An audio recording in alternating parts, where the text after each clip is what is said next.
Páirc Uí Rinn. Rules and regulations mean that this is a city derby with a difference, as we have a crowd capacity capped here at 200.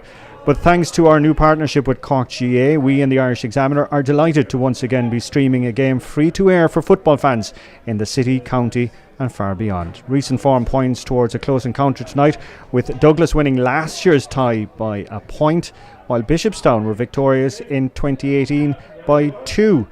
All will be revealed over the next hour or so, and in a few minutes' time I'll be joined by Tony Lean and Paddy O'Shea to run through the teams and see where the balance of power may lie. But first off, let's check in with the two camps. A little earlier in the week I spoke with Douglas manager Ray Keating, but first let's hear the thoughts of Bishopstown's centre-back and captain Jamie O'Sullivan. Being out in front of less than 200 people, it's bizarre times. Yeah, I think it's strange times, I suppose, both, in all aspects of people's lives, I suppose, work, family setup and sport as well.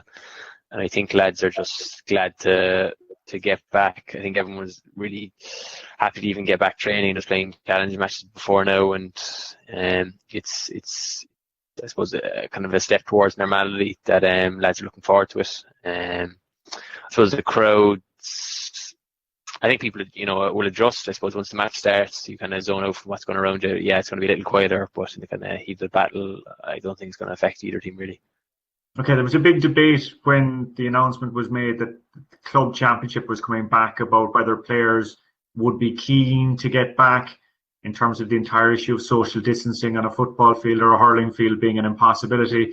But from what you're saying, lads are just desperate to get back out onto a field. Yeah, I suppose as long as they know, there's kind of the GA have kind of tried to do as much safety measures as they can. So I think people just want to, I suppose there is no kind of return back to normal, but I suppose they want to do as many things as what they were doing before, in a safe manner. And as long as it's done in a safe manner, I think lads are happy to go back and play. Okay, what has the last few months been like for you personally, and from a club perspective, how have you kept it all going since the middle of March? Personally, I suppose I've just been working from home. Ballincollig, so it hasn't been too bad. My company work for Depuy Synthes. They've been accommodating, and I can do most of my work from home, so that's been fine. From a club perspective, I suppose it was a complete shutdown in March, and since then, the senior football panel, we would have trained on our own. So I suppose it was kind of, we were given programs just to keep us taking over, but there was and then a small bit of running, but there was no emphasis really or pressure on us to do any more than that. I suppose it was more for peace of mind and for just to keep your fitness and health up. And so I think the club did that quite well, and that they were looking after the player welfare before putting anyone at risk. And I suppose as things started ramping back up and being released, we started just doing sessions in 1 to 4 small groups. Again, just injury prevention, making sure that once we start playing now, that we can kind of keep that injury count down, because I suppose that's important in the round robin system. Okay, and finally, just on that round robin system, exciting times, but also going to be very challenging for the likes of a dual club such as yourselves. Yeah, I suppose you can view it as a negative, but I think we'd like to look at it as a positive, as if we can get some wins in our first matches, and either you build momentum as a team. And then, to be honest, I'm kind of happy just to go out and play matches now for the next couple of weeks. I suppose that's why we play since I've been small. So no, I don't see it as an issue really. Maybe as you get further deeper down into the championship, there might be a bit of fatigue, but in the round robin phase, it's just great to be playing matches every weekend. Now, Ray, you are in your first season as manager of the Douglas Senior Footballers. Talk about a baptism of fire. Yeah, I suppose when we initially sat down at the start of the year, we couldn't really have planned for all of the things that we've had to deal with. But then I guess nobody could do so. Yeah, it's been an interesting year. I suppose we kind of came in a little bit late, so we were scrambling at the start of the season, getting ready, and then obviously we've been scrambling again for another couple of weeks. Obviously, with everything being up in the air as to whether a championship would take place or not, when it might take place, and the various ins and outs of how it would take place. So it's it's certainly been an interesting year. But look, I guess the fact that it's happening at all and we have the opportunity to play is just a huge positive. It's brilliant, really, to just get back out there. Okay, so a lot of positives and negatives as well. What have you been finding over the last couple of weeks have been the biggest issues and obstacles for you?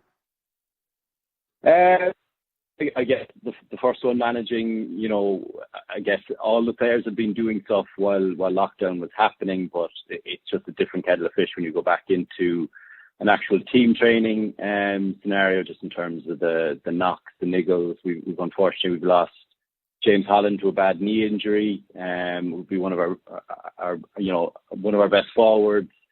He unfortunately, I think it was the second or third session back, fractured his kneecap and did his ACL, which is just a freak thing. But you can't help but wonder if had we been training all along, would it have happened? There's obviously been a lot of players getting knocks, and there's been a lot of games in a short period of time while we're getting prepared for this as well. So that's been challenging. And I guess, look, as we come into the week of championship, the biggest disappointment for me, and whereas it's understandable, the fact that we've got an allocation of 40 we can bring to the game. We've had to have a conversation with a number of people who would be very regular trainers with us, who mightn't have made the senior panel, and I've had to say only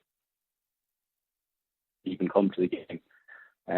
So look, we're very lucky that yourselves are streaming it so that they at least can see it, but it's extremely disappointing to have that conversation with someone and saying, look, I know you're giving the commitment, I know you're doing everything we ask from you, but unfortunately you can't come to the game. And whereas people understand, it would be be naive to probably think that it hasn't left a little bit of a bitter taste in some people's mouth. Okay. In relation to the new format of the championship, the condensed time and everything like that, is that something that you're looking forward to? Yeah, I think it's going to be an exciting one. So I guess the issue I would have had with the old one, not that the first round, wasn't relevant, but it wasn't the be all and end all. You were playing in April, and had you lost your game, your season would almost start again anyway. But with the group stage, it's just bringing in added importance, I think, to each game, and it's bringing a little bit of continuity that was maybe missing from the old system, and it's just going to allow us as well, I think, to hopefully build up momentum that would potentially be missing. It allows you to focus in a different way. Obviously, you'd been playing a first round and you wouldn't have a clue who you'd be playing in a second round. It's difficult to prepare. Now we know who we're playing in our first 3 games, so from a preparation perspective, it makes things a little bit easier from that way. And I think, the fact that it's only 2 teams to go through rather than 3 just makes, every game vitally important. Everybody's going to be looking to get a good start to it. Starting with a victory is going to make a huge difference just in terms of the position you put yourself into going into games 2 and 3. So I like the format now. I think it's going to be exciting, and I think it's probably going to bring out the best in teams, I think. Okay, and the other thing that will be bringing out the best in a lot of teams is the fact that you have access to your county players, unlike possibly in previous years.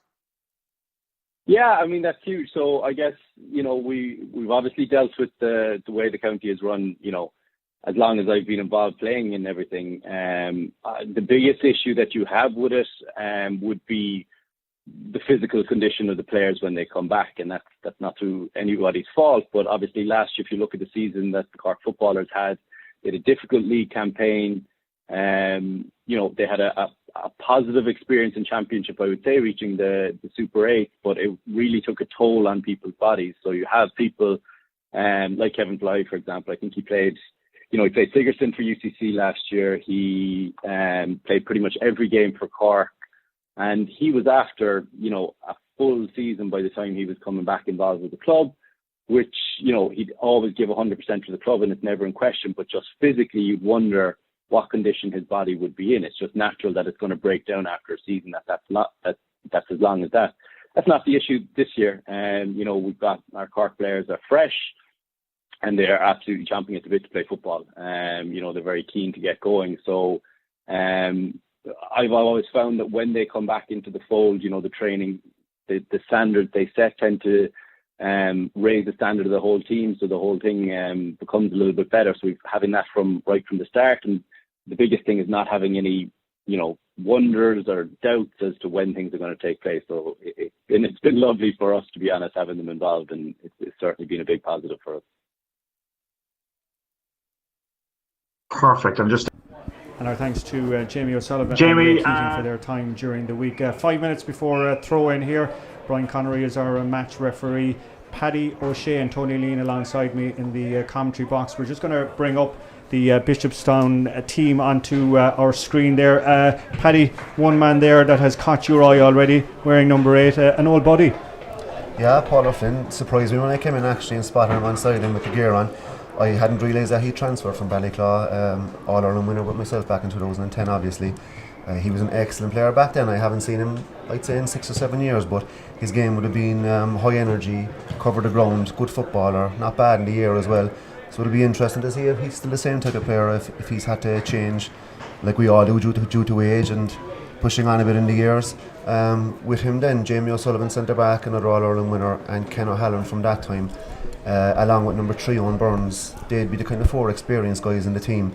But there's a nice balance there as well, because looking through it there, they have some younger guys coming through as well, who I'm assuming will have freshened things up from. So it'll be interesting to see how they pan out with the mix of old and new. And an interesting addition as well. We were talking to Brian Cuthbert last night. Odie Devlin from Tyrone in at corner forward. So we'll be excited to see what sort of talent is in store there. Douglas team now we're going to pull up on the screen there, and we're going to bring in Tony Lean.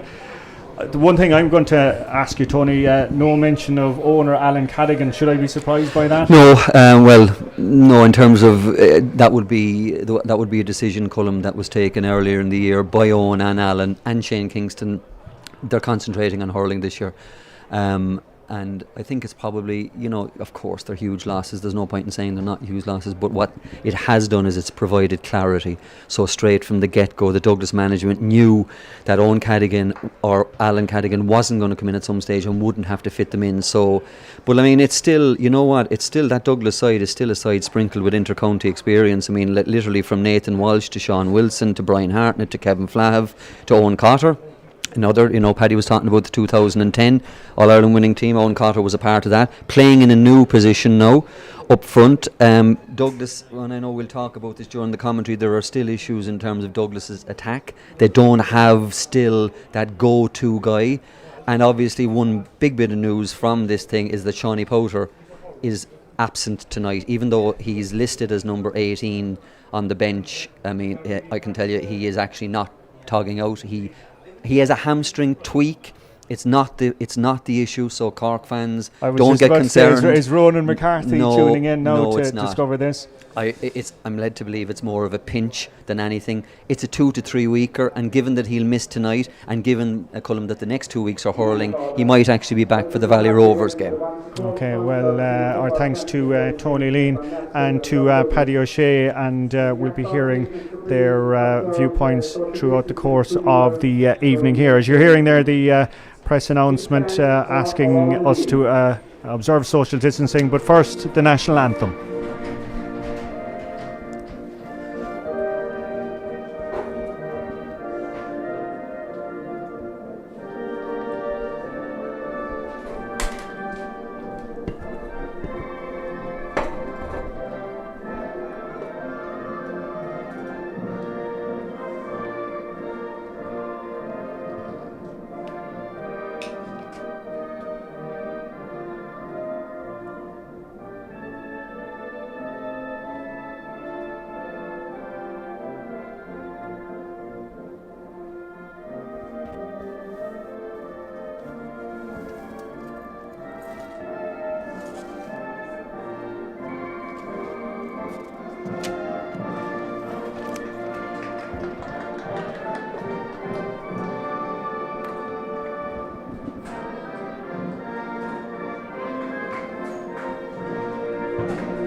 I want to bring you in there, Paddy, just as the teams are going into their formations.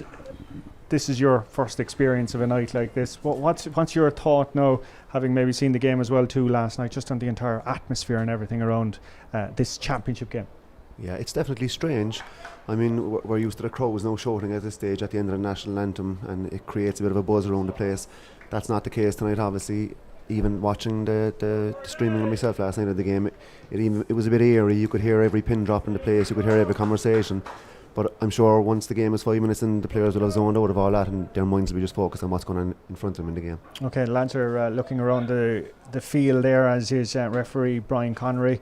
We'll bring you the positional changes in a few moments' time. First one, though, I can tell you is that Niall Hartnett has joined Brian at midfield for Douglas. No surprises there, and it's Paul O'Flynn and Shane Lorden as named and as selected at midfield for Bishopstown. But it's Douglas on the attack straight away with Sean Wilson, and the kick from Wilson, and that is a fine score and a perfect start from a Douglas perspective, Tony. Yes, it is indeed, Colm. It'd be interesting just to see that Hartnett pairing now, because it may not be. Niall may actually end up playing at 11. He's gone for the jump ball. At the moment, actually, Kevin Flahav is playing at 11 on Jamie Sullivan. So it'll be an interesting just to keep an eye whether Kevin Flahav stays at 11 or whether he drops into midfield with Brian Hartnett. Sean O'Rourke there, cornerback, working well with his goalkeeper Ken O'Halloran. And it's Bishopstown who are coming out here with their corner forward all the way back there, Owen DC, working back to his full back, Owen Burns. Burns opting to fist all the way across the field. And out we come here with the other cornerback showing good footwork, David Quaid. It's in with Liam O'Driscoll, centre forward. The blue boots by Liam. Shane Lorden wearing number 9. Looked to be a bit of a pull there by Hartnett, but eventually at the second time of asking, Brian Connery awarding the free in for the opening free of the night. It'll be important, Colm, from a Bishopstown point of view, to actually get off to a decent start here. I mean, Paddy was talking earlier about some of the experienced players they have in the side, but they've introduced a lot of young players. There's 2 17-year-olds in the starting lineup, and there's a real sense of transition about Bishopstown. So I think what they need, Ken O'Halloran pops this over the bar, they're back on parity. I just think in terms of actually keeping in the game early, I think it would be important certainly for some of the younger lads to build their confidence. Powerful kick by Ken, but accuracy off. Scored 3 points when the sides met in the last championship game, but accuracy letting him down on that occasion.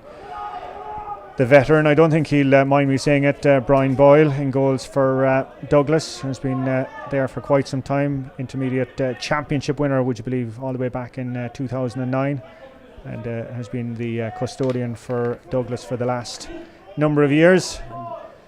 Very much the elder statesman for the Douglas men. Owen Cotter was wearing number 10, and a nice offload by him to his midfielder Kevin Flahav. Great ball by Flahav into Hartnett, has a runner outside him, and the shot, it's trickled, but well saved by the goalkeeper. And regrouping there is centre forward Liam O'Driscoll, who's lost possession.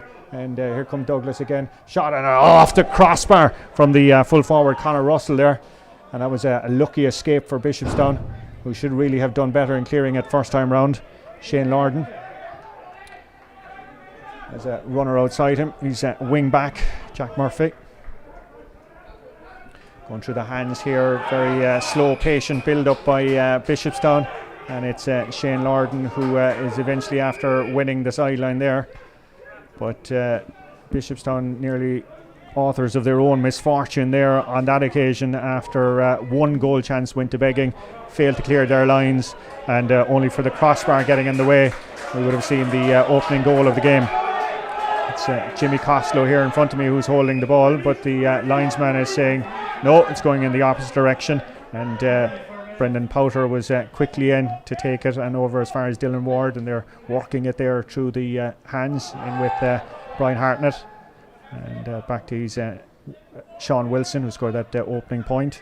Swills, I'm told, is the nickname for the man wearing number 6 for Douglas this evening. Beautiful evening for football here in Páirc Uí Rinn. We had some showers a little earlier this evening, but it's bone dry now. Great ball in there towards midfielder Kevin Flahav. Still Flahav plays it back to his for the second time tonight, off the crossbar. And on this occasion, some reward as the ball eventually finds its way over the crossbar. Yeah, that's the second attack now.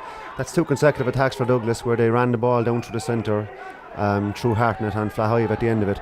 They'll be very disappointed that they haven't put away at least one of those goal chances, and I think Bishopstown are going to have to close up the centre, because if they leave Douglas run through the centre like that, they're going to be opened up. It's only a matter of time before the first goal comes. It seems probably to be one thing only though when they're going in. They're trying to get that early goal.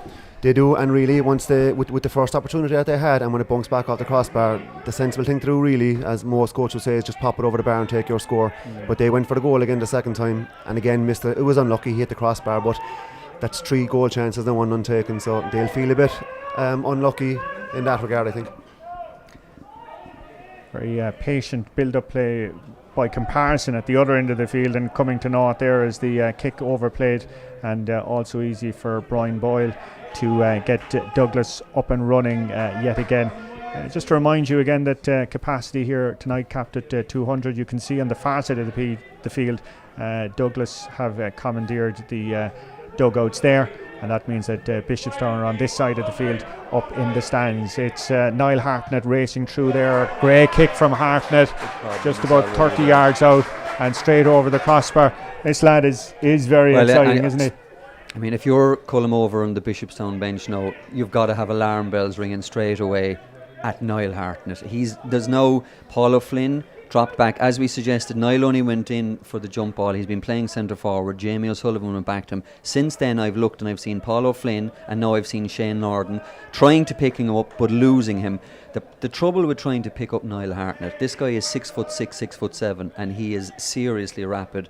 And if he actually is going south to north or north to south, like, you are in big trouble unless you actually have a step on him at the start. So he is causing major problems. There's a break in play here. You're looking over and you're thinking the Bishopstown management must be saying, okay, we need to actually lock up that and get something tighter on Niall Hartnett. Yeah, and as we saw last night in the other game, the way for spells Bishopstown should possibly learn something from the way Ballincollig marshalled Ian Maguire at times last night. They desperately tried to bottle him up. Admittedly, it didn't match for the full hour. I do think though, and Paddy was talking about it before the game, Colm, you look at that diamond: Sean Wilson, Brian Hartnett, Kevin Flahav, Niall Hartnett. It's a very athletic diamond in the middle for Douglas, and they could do damage. Could be 2 or 3 goals up. We have to remember as well too that the forward mark is back in play. Remember that from a couple of months ago. It was a big topic du jour. We forgot it in all the hype of coronavirus. High kick there came from Dara Costello, but again Boyle very solid under the high ball, and again very calmly getting his defence up and running. Simple pass and nothing too complicated into that man Hartnett again. Lovely showing by the centre forward, and here it goes in towards the corner forward, and well cut out though in the end by Jack Murphy's after getting on the ball quite a lot tonight.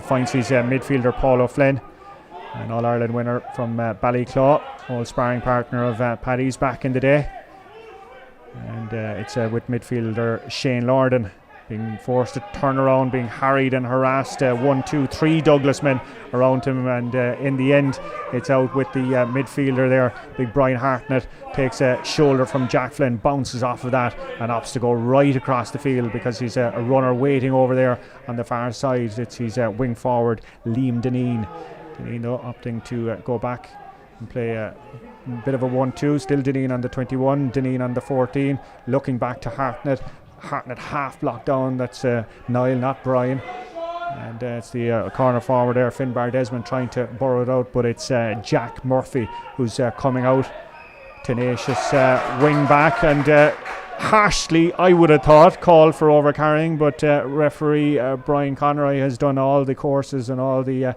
refereeing assessments, so he's better qualified than me to be calling that, and the end result is going to be a free to Douglas on the edge of the exclusion zone. Yeah, I think the obvious thing here from Bishopstown point of view is, as myself and Tony mentioned before the game, Douglas would be very, very physical, and because Bishopstown have a couple of guys who are young and who are inexperienced, they'll get bullied to an extent by Bishopstown if this continues. Their 2 main issues at the moment are Hartnett at centre forward is causing big problems. He needs to be man marked out of the game. Bishopstown are also playing with 2 inside forwards only, and the problem that they have in that is that the ball hasn't been delivered in enough. So they're kind of hanging on to the ball around the middle a bit too long. They're being turned over. They really got to get the heads up and get the ball into those two guys in the inside forward in as early as possible. Conor Russell's free has pushed it out to a 4-point game. 4 points from Douglas. No score yet from Bishopstown, as we're just after gone past 9 minutes of this Secours Cork Premier Senior Football Championship game. It's been brought to you in our new partnership, we and the Irish Examiner, with the Cork County Board, part of a 3-year live broadcasting deal, and wonderfully all these games being brought to you free to air in 2020, and we're looking forward to bringing you so much GA Championship action over the next 2 months or so. So much to look forward to, and we have hurling to come next weekend. Just an early change there, Colm. It's inside 10 minutes, but Sam Collins, the Douglas corner forward, has gone off. Didn't limp off, no, but I'm presuming, I'm looking at him over there and he's actually putting on his bib, so it looks like, I presume he's after picking up some kind of an injury. But Dara Kelly, who would be similar, young, lively, very quick, low centre of gravity, he's actually after coming in corner forward. Okay, while all that was happening, a free being awarded, Odie Devlin taking it quickly, the young lad from Tyrone, and yet again it all breaks down in and around that 14-yard area for Ballincollig, who so desperately need a score now with 10 minutes of this championship game underway. Here come Douglas yet again. It's the wing back there, Brendan Powter, but ran out of steam, but luckily had a man in support. The man that has the ball now is Brian Hartnett. Hartnett off the left leg. Not what you want, I think, is an understatement there from Tony. Had possibly the option of looking inside. He seemed to have a bit more time in the ball. What we were actually saying, Colin, what we were referring to there was from a Bishopstown point of view, Niall Hartnett was inside on the edge of the square, 1-on-1, and certainly if they had looked up, that's a mismatch in Douglas's favour. You know, I mean, the only thing that's wrong with the Douglas performance so far, and they've been very, very good, is they're 4 points up, and they probably should have at least 2. Would they've had? They should have 2-5 at this stage. They should easily have 2 goals anyway, certainly. And Bishopstown are really, really struggling to get that first score over the bar. They haven't really settled down that forward. And again, I go back to that point where they're probably being bullied a bit. Those young guys in there maybe at the moment aren't up to it physically. And Conor Russell's shot there, so that's another chance wasted from Douglas. So as Tony says, they could have a lot more scores on the board by now. Okay, but you kind of get that sense of nervousness in the Bishopstown ranks every time that Hartnett is on the ball, whether it be Brian or whether it be Niall. Yeah. And wonderful support play. Time and again, the man in possession always seems to have an option either behind him or to his side, and that has been key for them. Right, back with the action and back with the corner forward down there is Owen Deasy. Been forced to come way back in an effort to get something going. Ball is up and almost well fielded. That would have been a forward mark there by Dara Costello, and yet again it all breaks down, and Douglas are back in possession and back rushing forward with Luke McGrath. Finbar Desmond taking their time, have that 4-point cushion, so no panicking, and it's Kevin Flahav steps inside. Nice show, but again has the option inside him. Lovely little interplay yet again by Douglas, who works it out to Dylan Ward. Ward onto his left. That's going to be a great score by the wing back. That is a wonderful piece of interplay. About 7 or 8 passes from where play broke down, and nice to see your wing back coming up for a score. Well, by the way, that is the third defender now for Douglas to score, so it's showing, you know, that they're looking dangerous, Colin, from all over the field. From a Bishopstown point of view, and we spoke about this just at the start of the game, it's really almost irrelevant now how they get a score. They need to get a score on the board just to settle down, because this is the type of game with a young team making their championship debut, some of them, that a game can run away from you very quickly. Yeah, and that seems to be the case here. Time and time again, Bishopstown have been creating the chances out around this area. It's only when the ball crosses the 21-yard line that they seem to be in trouble. Now, can we magic something here from the big midfielder, the man wearing number 8, the man originally from Ballyclaw, Paul O'Flynn, and eventually, after 13 and a half minutes, Ballincollig have a score in this championship game at Páirc Uí Rinn. Yeah, that's a great score work from Paul, in fairness. Showing his experience, knowing that the side needed a score to settle things down. So he came in off the shoulder very well. That time, to be fair to Bishopstown, they didn't look as panicked on the ball in the forward line. They held onto it, threw it around and waited for the right option, and when it arrived, Paul was there to put it over the bar. Plenty of space for Brian Hartnett to exploit. Brushes past the tackle, finds Niall. Back to Brian. Brian on the edge of the exclusion zone, opting to go back yet again to his full forward. Lovely little dink of a pass in by the full forward. Shot coming up here. Great block there on the centre back there. And it's going to be a free out. Sean Wilson was winding up there, but super block by Bishopstown defender to clear it, and it's out with David Quaid now as Douglas are trying desperately to funnel numbers back. It's out with Liam O'Driscoll. O'Driscoll into his corner forward, or full forward should I say, and that's Simon Collins. Gone back to O'Driscoll again, to Jack Murphy, and back out to O'Flynn, who scored that point just about a minute and a half ago. The first point of the night for Bishopstown. Nathan Goff is on the ball as Simon Collins offloaded, but referees spotted an indiscretion, and back it comes with Douglas, and one of these sweeping kicks right across the field is going to land into the arms of their full forward Conor Russell. Taking a bit more than he expected out of it, but Russell has it onto his left, but looks like it's going to drop a bit short, and despite the best impressions or best efforts of the Douglas the irony with all these gaps we're seeing in the Bishopstown defence is they're actually playing with a sweeper. Owen Deasy's actually playing back behind midfield, and I'm not blaming Owen, it's not Owen's fault at all, and we're just stopping for a water break here, but even there, and Paddy and myself were even looking there, Conor Russell was in 40 yards of space on this. If you're actually playing with a 7th defender, you shouldn't, I know it's a big pitch and all that, but you actually shouldn't have that amount of space. The Douglas have obviously come out today and deciding we're going to go high tempo from the get-go. We're going to banish any notions that Bishopstown have of winning this game, because obviously Douglas will be strong favourites, and it's an old saying, never give an outsider a chance to actually get a sniff that they're in the game. Douglas have done that. If they had been more ruthless, we'd actually be talking about a dead game here already. But just defensively, I'm just worried for Bishopstown's sake that there's just gaps all over the place. It actually looked, do you remember Cullum last year in the county semi-final, Nemo and Douglas, which we commentated on? Yeah. It's actually like role reversal. Nemo were finding all sorts of spaces in the Douglas defence, and today Douglas are finding worrying amounts of space in the Bishopstown defence.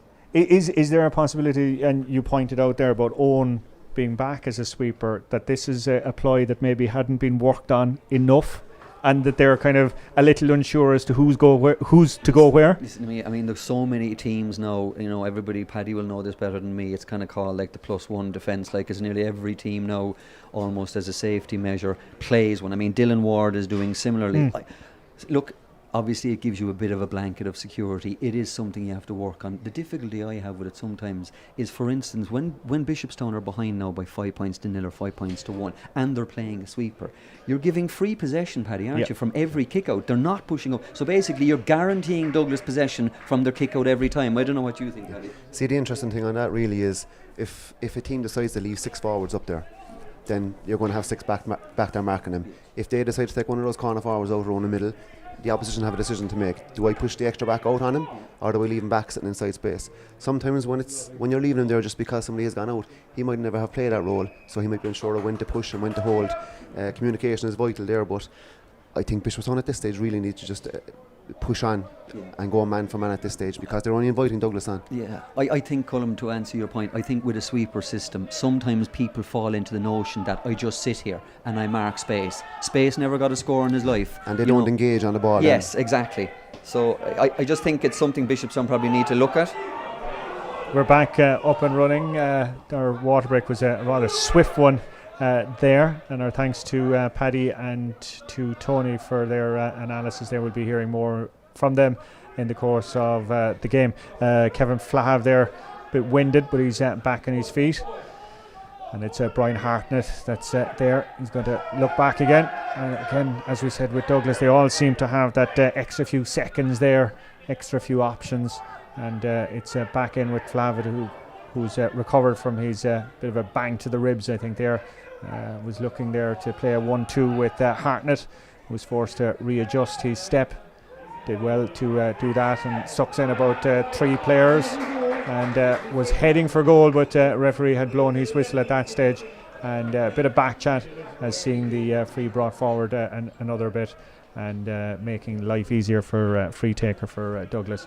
Conor Russell to add to his tally scored that free from in front of the goals there about 10 minutes ago. This bit farther to the side, and there'll be a little word and a quarter coming the way of I think it's Shane Lorden on this occasion for something that was done or said, or maybe a little bit of an elbow in there as well. Anyway, he's after getting a little word and a tick from Brian Conroy.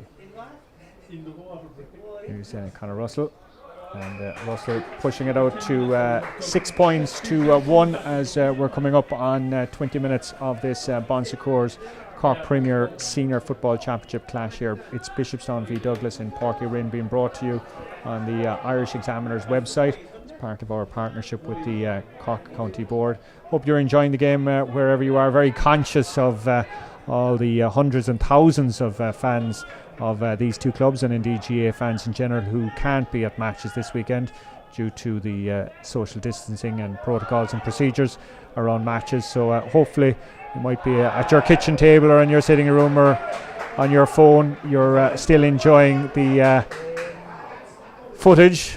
You're not missing much in terms of atmosphere. It's very, very different times that we live in, and very noticeable here in Páirc Uí Rinn this evening, where you can almost hear the conversations of the players on the field. And as I warned last night, maybe those of a nervous disposition might want to lower down the volume on occasions throughout the course of these games. Nice ball by Wilson in towards his full forward, and it's bounced up perfectly into the man wearing number 22, Dara Kelly, and works all the way back out to Brian Hartnett, who on this occasion has driven it wide. Interesting there, Colin. You looked there a couple of minutes ago. That free was given away by Nathan Goff for Bishopstown.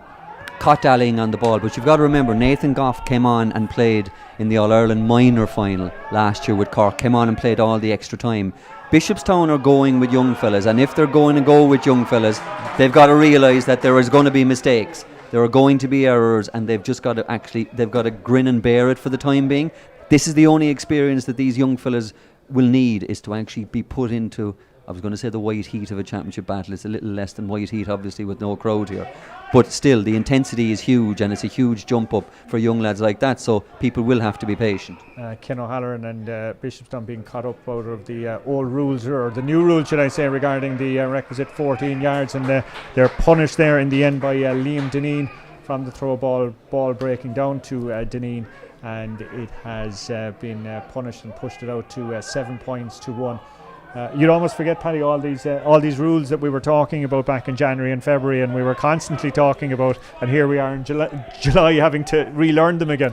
Well, I'll be very honest with you, I'm playing championship tomorrow myself, and I'm going to have to study the rules before the game, because I'm still unsure of what half of them are, but I'm sure one of our lads will refresh my memories. Just on those kickouts from Bishopstown and from Ken O'Halloran, it's interesting actually that at half time the stats will show that Douglas have won, or my apologies, Bishopstown have won primary possession from Ken's kickouts, but that's because Douglas seem happy to back off zonal, leave the corner back, have it, and then they're pressing them, and Bishopstown are finding it even hard to get past their own halfway line when they do get the ball up there. Douglas are just too physical. They're leaving them have possession back towards their own goal, and then they're really putting the pressure on them. We're seeing 2 subs coming on, by the way, there for Bishopstown. Diarmuid Lester is the man wearing number 17, and I think it's Brian O'Neill is the man who's wearing number 22. And talk about a bit of a baptism of fire there for Brian. His first action is going to be this free, which he hits off his left leg, and to his credit, he's put it over the crossbar. One of those that is gone out is Shane Lorden, the midfielder, and we'll have a quick look as to see who else has made way. Bit more challenging from a reporting perspective, trying to keep track of the subs and everything in this new dynamic. And let's see now if these 2 new additions can spring some life into Bishopstown, who are 5 points adrift. It's with the centre forward there, Liam O'Driscoll. down that far side of the field is calling for it is O'Neill. All the way back to Nathan Goff, Tony was mentioning there a few moments ago. Getting in his way almost through was Dara Costello, and Costello, while falling, gets the shot off, but falls about a foot short, and Brian Boyle taking that right under his crossbar and getting Dylan Ward and company going there on that far side. It's a pity that ball dropped short into the goalkeeper's hands, because that would have been consecutive scores for Bishopstown, which is something that they badly need at this stage. Good work being done there by Finbar Desmond, who's come out a fair bit. Brendan Powter is the man that's chasing after the ball there. He's happy to leave it to his wing forward Owen Cotter. Back to big Brendan Hartnett. Still Brendan Hartnett. Nice little turn there by Hartnett. Oh, that's a Kieran MacDonald special there off the outside of the boot, and that's a fine score. Fine score from the midfielder Brian Hartnett. That's the 7th different score, Colin, for Douglas, like 7 different scores out of 8 points. Now I know we might be saying that they should have had a couple of goals, but that's a very even spread, you know.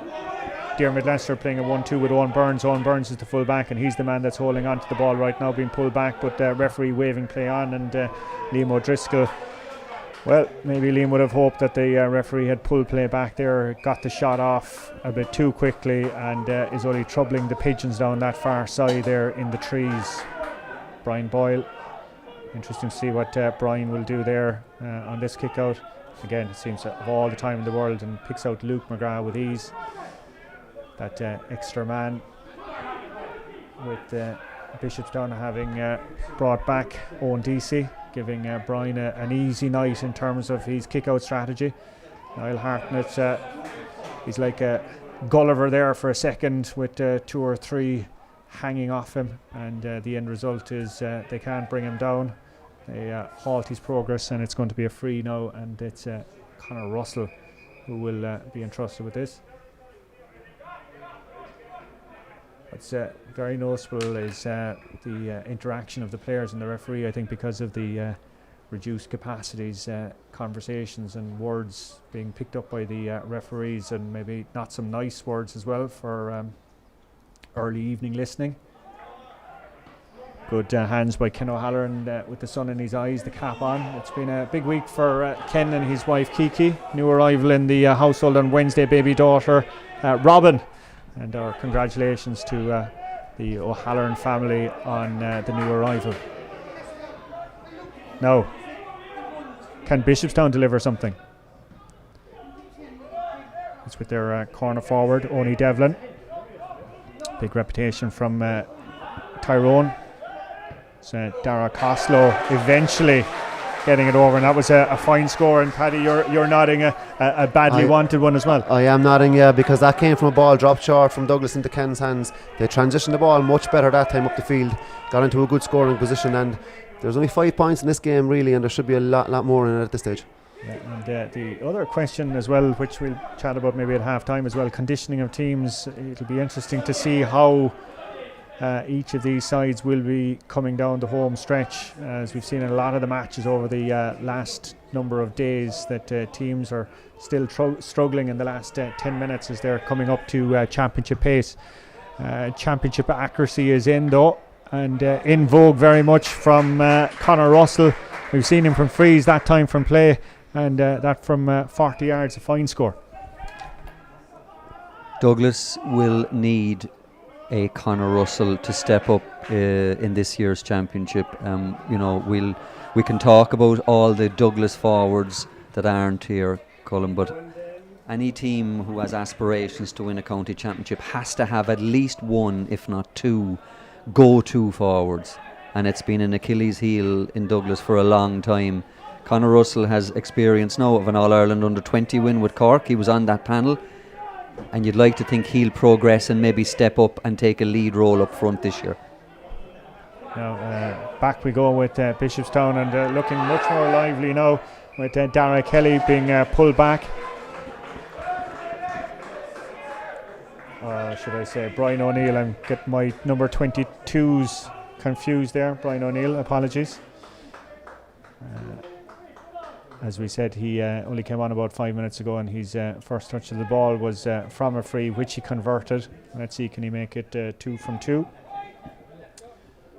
The two subs, as I said, that Bishopstown introduced was Brian O'Neill and Diarmuid Lester. Lester has been on the ball once or twice, do a couple of good interplays by him in the last few minutes. So we're about 35 yards out, off the left peg. Nice connection, nice strike yet again by the young man Brian O'Neill, and he's popped that one over the crossbar, and it's brought it back to 9 points to 4. And it's anxious times if you're of Douglas' position in the last few minutes, as Bishopstown getting a small bit of a stranglehold on things. That was one of those marks we were talking about a little earlier, Paddy, that you'll be brushing up on, and I hope you'll be delivering in your championship game tomorrow evening. I'll try my best. I think after this many years I'd be able to do it, but it's still a struggle, to be honest. Well, we can always blame the fellas who are getting the ball. The quality was never in doubt from your end. Well, I'd like to see Bishopstown be a bit more aggressive on Douglas kickouts. You can see from the Bishopstown kickouts, the Douglas players are shouting and they're roaring and they're making life very, very uncomfortable, whereas I think the Douglas keepers getting the kickouts off into space a bit too easy.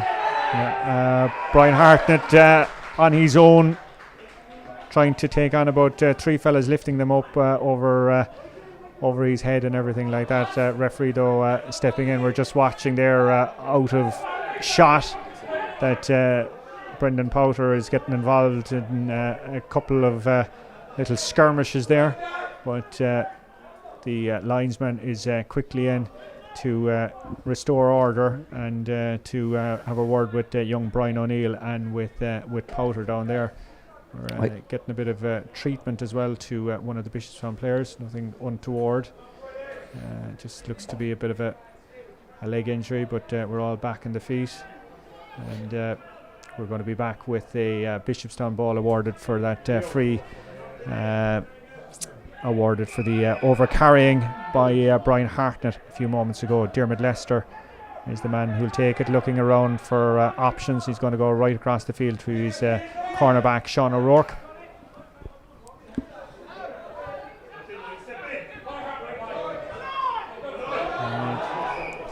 Ball spun off Finbar Desmond there. Niall Hartnett did his best to keep it in play, but it had gone out over the sideline, and it's Diarmuid Lester down here who's going to take the resultant sideline. 31 and a half minutes gone, 9 points to Douglas, 4 points to Bishopstown, and Diarmuid Lester avoiding the best intention there of Brian Hartnett. And here comes the wing forward, gone right across the field to full forward Simon Collins. Back to Lester. Lester off the right. That's going to be a great effort by him. That is going to be a great score by Diarmuid Lester. He's made a difference, Colm, in fairness, hasn't he? He's actually made a difference, and he's come on obviously as a wing back. I know Diarmuid would be known more as a hurler, but he's very much a dual player. It's kind of small but surprising, in actual fact, that he didn't start, but he has made a difference from wing back since he's come on. He's been on the front foot, and that's a super score. Yeah, I was just going to mention that Tony mentioned before the game that he was surprised Diarmuid Lester wasn't playing. He's made a big impact since he came on. He's going to all our dead ball situations, restarting the play and getting the return ball as well. And to be fair, Brian O'Neill, who also came on, has done well. So that's 2 good substitutions, and they've made a difference to the game. Yeah, very good interplay by Leicester before that score itself. It's Hartnett back to Dara Kelly.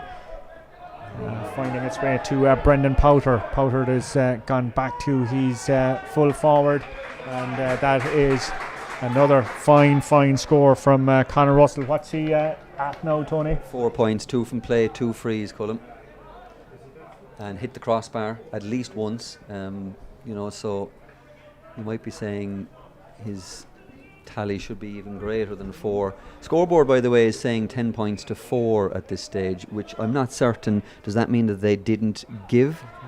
Yeah, we have it as 10-5. Sorry, it's just the scoreboard so hasn't been updated. Yeah, so it is half time, Colm, at 10 points to 5, and there's hardly high anxiety in the Douglas dressing room. But you will. Players are human. You do go in there. Wouldn't you, Paddy? And you'd say to yourself, we're 10-5 up. we should be like 2-12. This game should be dead. No, I'm not saying that that's necessarily a bad thing, because it keeps everybody on their toes and all that thing. But it's something I mentioned, Colm, in the first half. You know, Douglas has never won a senior football championship. You know, people I'm sure outside the club look and they say, like, you know, with all the star-studded names that they have, but I say we obviously, sorry, because obviously it's my own club in Cork, but I mean Douglas as a club, like, they don't now have a Shane Kingston because he's gone hurling. They don't have an Alan Cadigan because he's gone hurling. You know, they don't have, as I was mentioning, that you look through, Paddy, you look through any of the teams that are contenders this year. You look at Castlehaven, they have the Hurleys. You look at Carbery Rangers, John Hayes. You look at Nemo, they've any number of scoring forwards. That's why they're county champions. That's right. Douglas are the type of side, Colm, that you're looking there, and at the moment you're saying to yourself, they're still going to have to find forwards who are your go-to forwards, who you can rely on every day. And that's why I mentioned Conor Russell there at the moment. I think Conor Russell is playing so far out the field. You know, at the times he likes to come deep, and you're saying to yourself, if I'm looking at him, I'm saying, like, realistically, I want Conor Russell between the two telephone poles there inside, and I don't want him moving. He's a big, powerful guy. He's quick. Get up, get him the ball. You see, like, he has a powerful shot on him. You know, it's that type of deadly finisher that you can rely on game after game after game, that Douglas are looking for and have been looking for a while. No, it may not stop them today. 10 points is still a decent half-time lead, but it's just something that is a nagging concern in the back of my head, that when they really need, you know, because there are going to be games where they're going to have to dig out a result. And, like, you know, if it's a Nemo, they're going to pull a Paul Kerrigan out of it, they're going to pull a Barry Driscoll, they're going to pull a Luke Conley out of it, Paddy, you know, and these guys are actually going to bail them out. And I just think to be a contender, to be a last four team, which Douglas were last year and should be, and should be expecting to be, I think that's the kind of forward that they're going to have to find, develop. There's no transfer market in the GA, you can't bring him in. Well, it's half time, and basically what Tony is saying is, if Douglas had that marquee forward that we're talking about, this game would be over by now. Because Douglas have scored 10 points, but they've missed more than that when you look at their chances. And each one of those misses, all it's done is given Bishopstown that bit of hope. So Bishopstown are in here now, and they're thinking, lads, this game here, so we're in touch and distance. We've come into a great game. The two substitutions have made a big difference.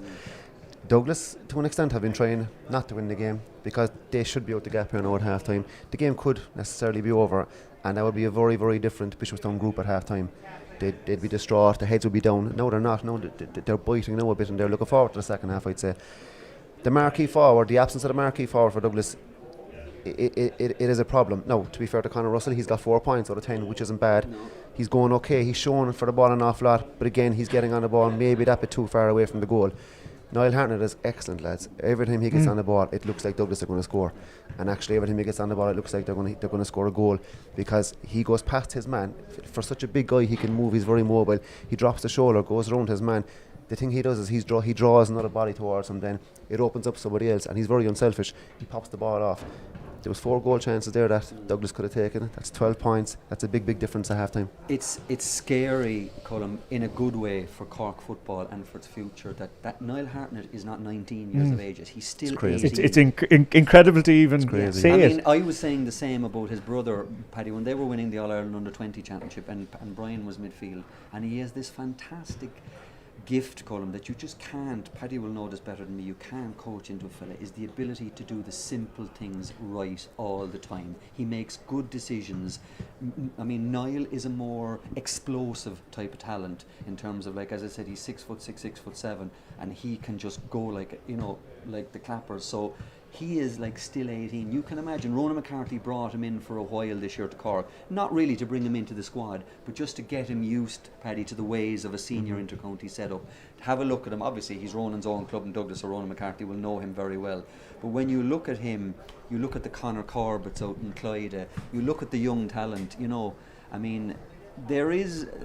I think there are good times ahead. Like, there are young talents to be groomed here in Cork, and you're looking at one of them tonight. I think he is a serious prospect. When you consider he's 18, give him 3 more years even of development. What will he be like as a 21-year-old? Okay, we've spoken about Douglas. Let's talk about Bishopstown. Well, the 2 glaring factors for me are the 2 subs who came on have made a big difference. The Brian O'Neill taking the frees, I think he's put 2 of them over. He's showing for the ball all the time.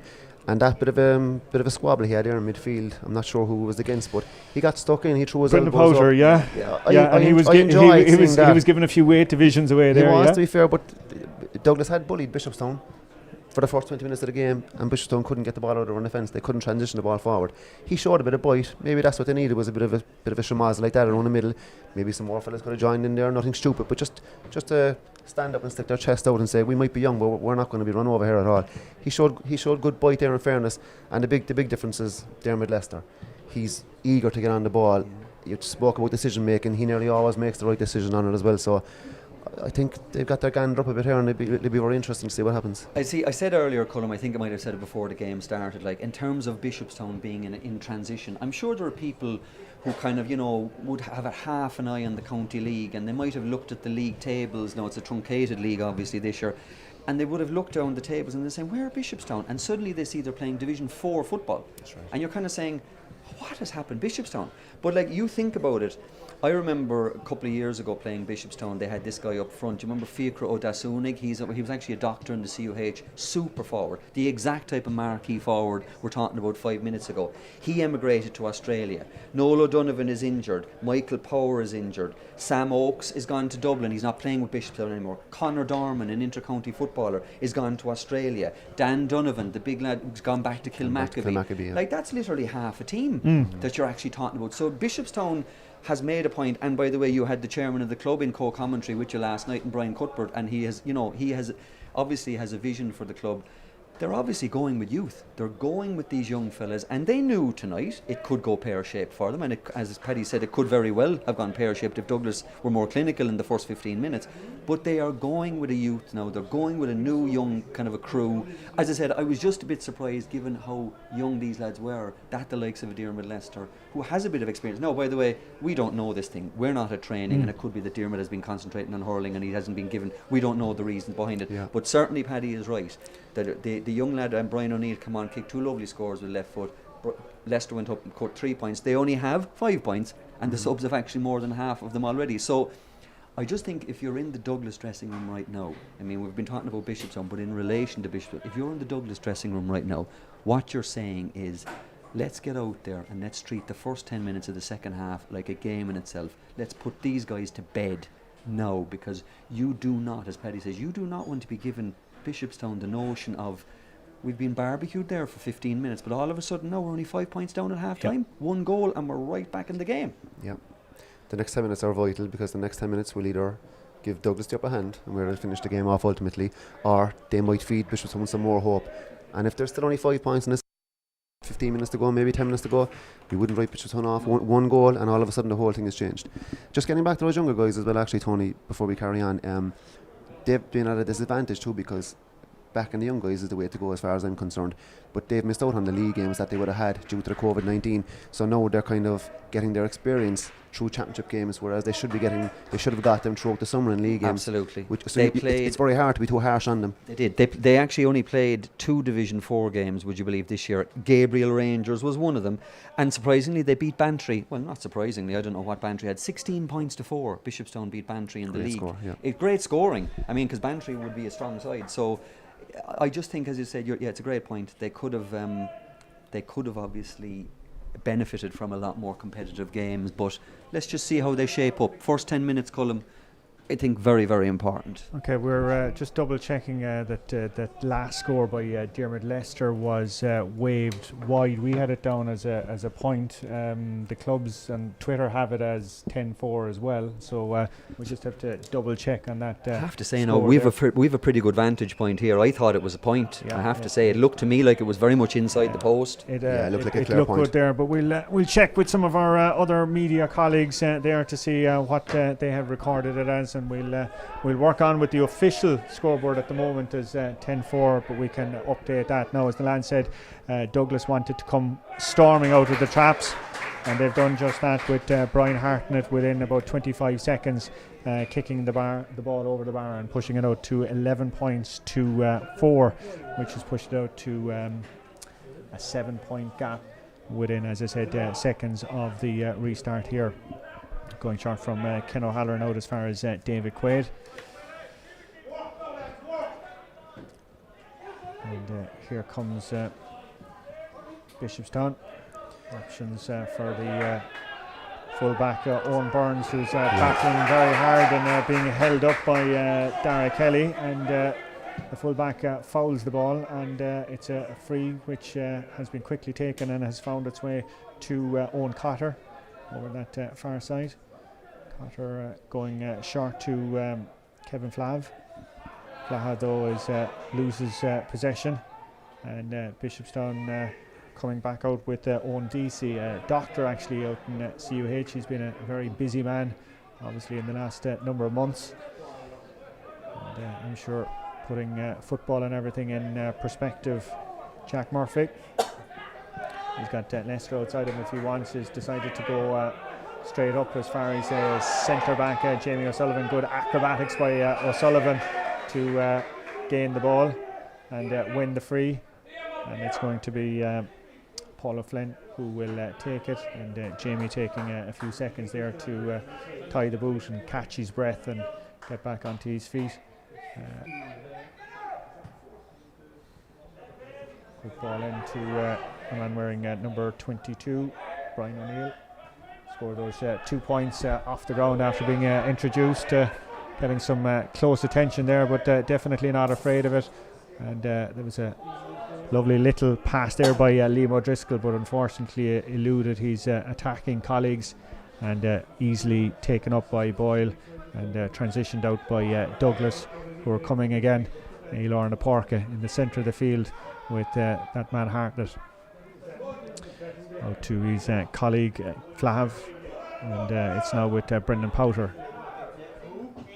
Back to Flav, and again has another runner inside, his midfielder Brian Hartlett.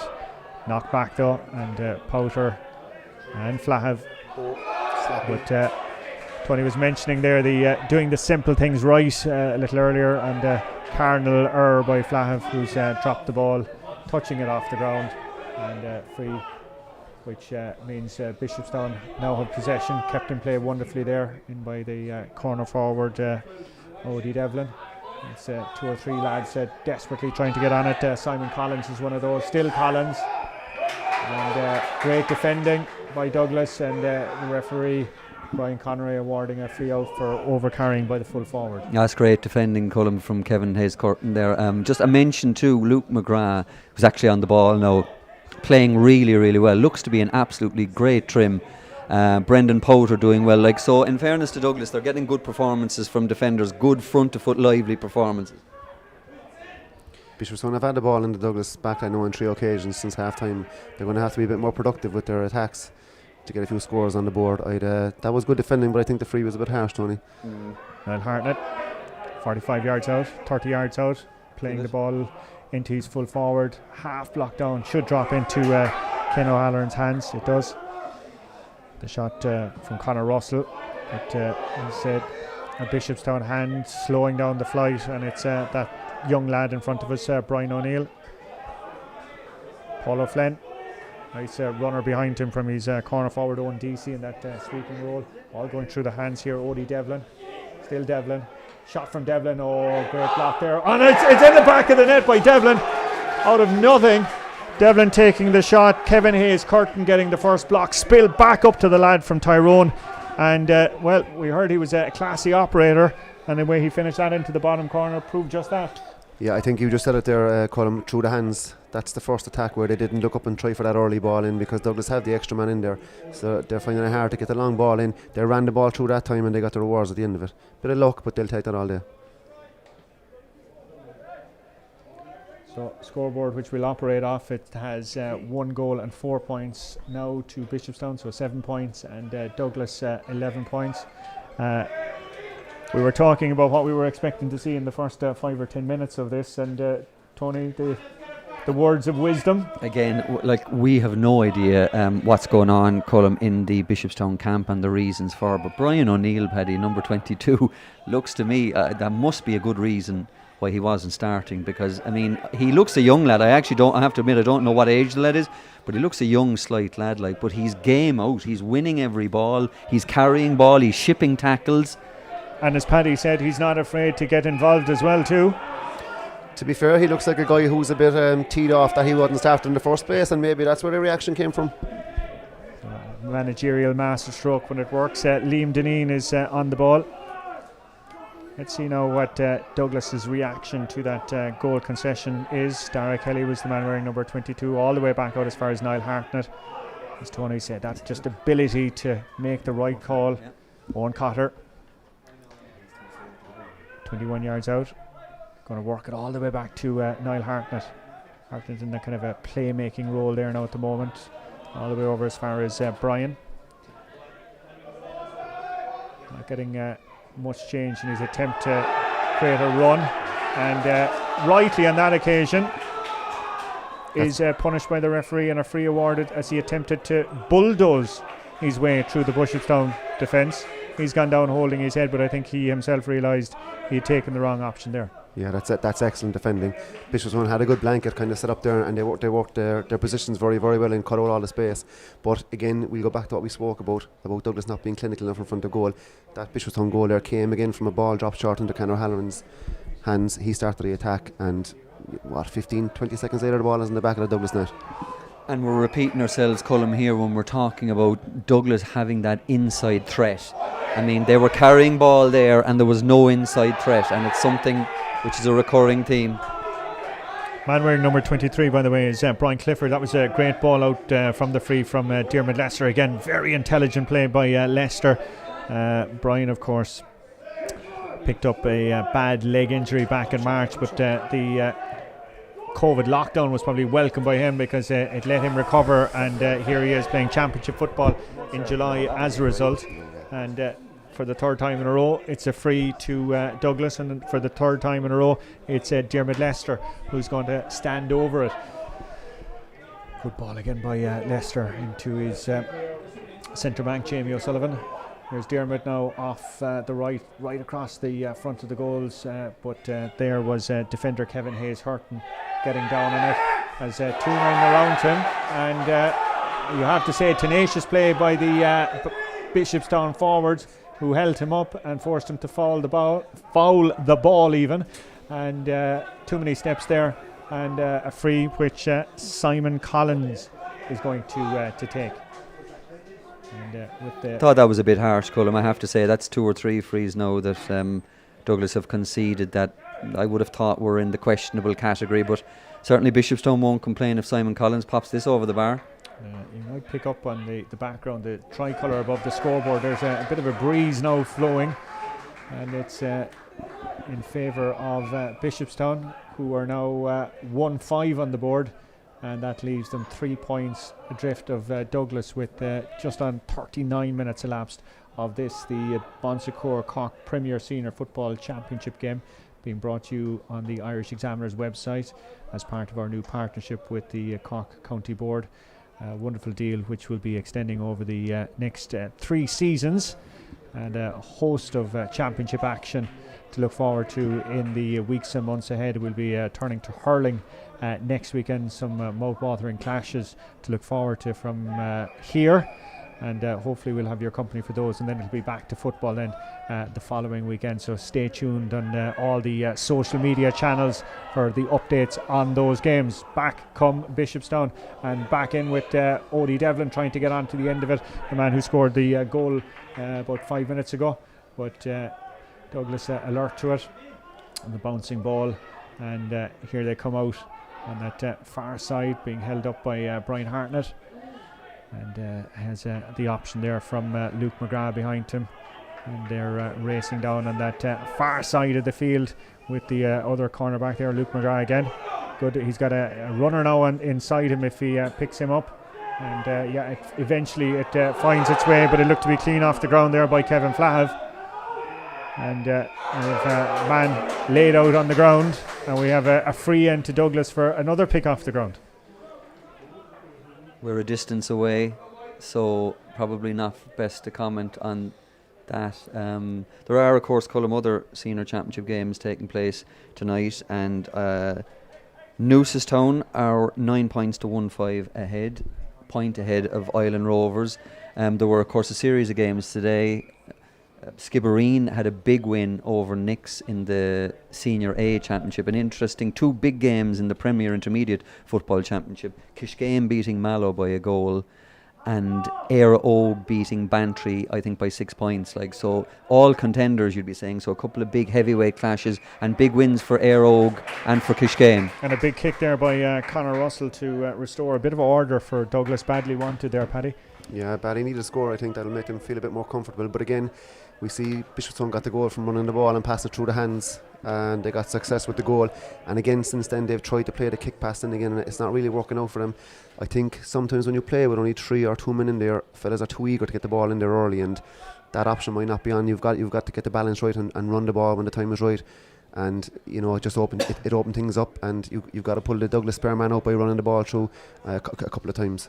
Tony mentioned those games today, and don't forget Monday's Irish Examiner Sport. Back to our Monday Sports tabloid, we're delighted to say. 32 pages of unrivaled comment and analysis from the Secours Cork Football Championships across the grades. Plus we'll have insight as well too from the likes of Kerry Club Championship action down there. Dr. Crokes in good form against Timperlow last night. Plus we'll have Tipperary, Galway, Dublin, Wexford, Clare, and all of Munster covered.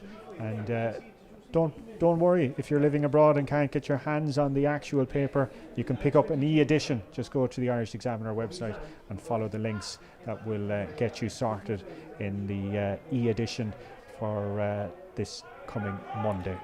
Ken O'Halloran waiting there as some running repairs being applied there at centre field to Paul O'Flynn, I think it was.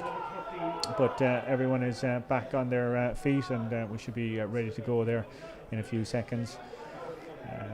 Referee Brian Connery restarting the watches. It's 12 points to Douglas, 1 goal and 5 to Bishopstown, and we're coming up on 42 minutes. But that ball all the way from Ken eludes his colleagues and finds only Brian Hartnett of Douglas, the last man he wanted to be delivering it to. It's Conor Russell who scored the free a few moments ago, getting past not one but 2 defenders, and is forced to turn around and go all the way back out as far as Daniel Hart. That's the man wearing number 21 there, just gone off your screen. Here's Brian Hartnett again, opting to go back to his centre back, Sean Wilson. And interplay again with Kevin Flahav. Breaks the first tackle, tries to find Daniel Hart with the pass, but it breaks down. But the referee has called play back there. Just to underline that conveyor belt column of young talent, Daniel Hart is after coming on, was part of the Cork All-Ireland winning minor group last year. Another big, tall, rangy young lad with a lot of ability. He has been introduced in recent moments, as has Andy O'Connell, has been introduced in the forward line as well for Douglas. Anyway, the end result of all of that is another free for Douglas, and that means another chance for Conor Russell to test his range. He's about 21 yards out, but right over near the dressing rooms, and drops into the hands of Ken O'Halloran, who gets a bit of a welcome. But Douglas somehow manages to regain a possession, and in the end it's that man, Dara Kelly, wearing number 22, who pops that one over the bar. But Ken O'Halloran looked to have done all the hard work there, and he's bemoaning the lack of action by the referee there as he was trying to clear the ball, and the end result was another score for Douglas. They're the type of scores Paddy will tell you. Of course, Paddy's coaching now the Cork Senior Ladies football team. They're the kind of scores Paddy coaches love, don't they? Where work there, that the Dara Kelly, that the work that he put in there is actually recorded, is actually rewarded, I should say. Turnover by him, and then he goes around and kicks the score afterwards. Like, that's actually the kind of score that actually inspires the entire group. And to be fair to Douglas, their 6 forwards have been very industrious since the game started, especially on the Bishopstown kickouts. With the lack of a crowd here, you can hear the pressure they're putting on Ken. They're screaming his name, they're shouting "How long, ref?" Now, for me, that was a bit of a cheap score to give away with the free dropping short. It was a chance to mount an attack again like they did for the goal, but it was kind of possession given away cheaply. But again, down to the industriousness of the Douglas forwards, they didn't give up on it. 10 opts to go long on this occasion, but Daniel Hart had read his intention and hoovered up behind the two midfielders. Kevin Flahav now on the ball, swallowing up the ground. Great ball into him, in as far as Brian Hartnett. Hartnett off his right, and that is a wonderful, wonderful score. As I said, all started there by Hart, worked it to Flahav. Great run by Flahav. Super off flow then to Brian Hartnett, and that is football at its purest, at its simplest, and I'll tell you, it looks wonderful, and they make it look so easy on this occasion. Diarmuid Lester has been vital since he came on there for Bishopstown. Great ball by him as far as goal scorer Odie Devlin, twisting and turning but only going backwards as far as the centre back Jamie O'Sullivan. We heard from Jamie before the game as well too, captain and centre back, and as we said, part of that 2010 All-Ireland winning Cork squad. Odie Devlin getting it there, and Odie Devlin being fouled, and it's going to be a free for Bishopstown with 46 and a half, nearly 47 minutes elapsed. We'll have our water break coming up very shortly, and it's the man wearing 22, as we said, Brian O'Neill, who's going to take this free for Bishopstown. Kind of a stop-start nature now in the last few minutes. A couple of lads going down with strains and injuries, as one would expect with this championship now at the moment, and it's a restart for so many players.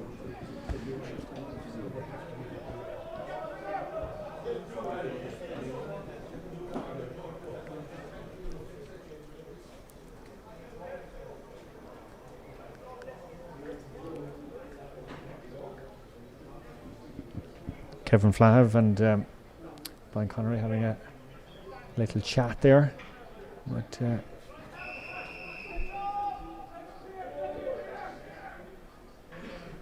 it's all back with O'Neill, but 35 yards out.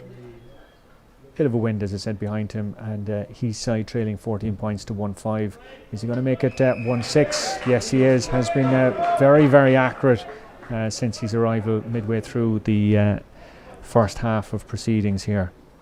That's a third point column for Brian O'Neill, and a few helpful social media posts inform me that he was a minor in 2015, so he's obviously about 22 at this stage. It's still all ahead of him, but he certainly has been, for me, one of the most impressive, if not the most impressive, Bishopstown player so far.